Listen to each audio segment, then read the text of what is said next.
le vote qui aura lieu en 2023 ne sera pas un vote électronique, parce que la loi prévoit 3 types de votes. Il y a le vote manuel, comme on a fait en 2006 et en 2011. Il y a le vote semi-électronique, qu'on peut aussi appeler semi-manuel, comme nous avons fait en 2018 avec la machine à voter. Et puis il y a le vote électronique. La différence entre le vote semi-électronique et électronique est que pour le vote semi-électronique, vous avez la machine à voter qui vous donne un bulletin que vous allez mettre dans l'urne. Donc, ce vote-là a des aspects électroniques et manuels. Le résultat que vous donne la machine est confirmé par les dépouillements que vous ferez au bureau de vote. Quant au vote électronique, la loi permet d'organiser le vote électronique. Celui-ci consiste, en fait, il est immatériel. Vous allez à la machine, vous votez, vous partez, vous n'avez pas de bulletin. Ça, c'est électronique seulement. Alors, nous, à la CENI, on s'est dit, dans le pays, on n'a pas confiance totale en la CENI. Nous ne pouvons pas nous permettre d'organiser un vote où vous n'avez pas de papier. Vous venez seulement, vous votez et vous partez, et puis on vous dit c'est elle qui a gagné. Ça ne peut pas se faire.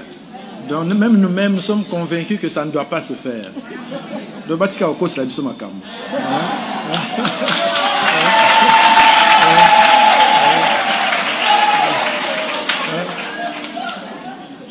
vote que nous aurons, ça sera comme en 2018.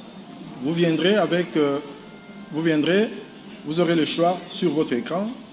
Une fois que vous avez choisi pour tous les modes de scrutin, il y aura impression d'un bulletin que vous allez mettre dans l'urne, et à la fin de la journée, la machine va donner son résultat et le dépouillement manuel va donner aussi son résultat, et puis on va comparer.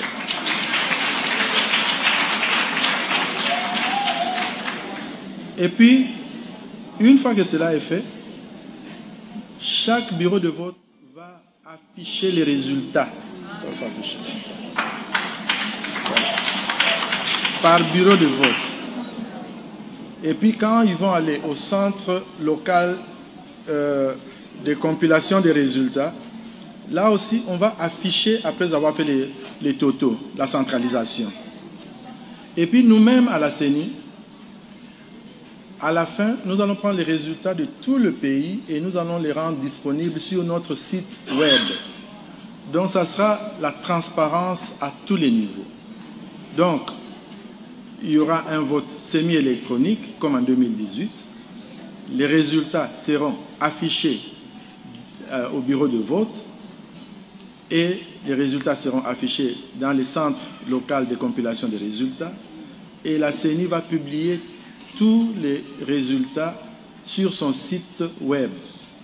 Ainsi, si quelqu'un a un recours, il peut faire son recours sans problème. C'est ça donc.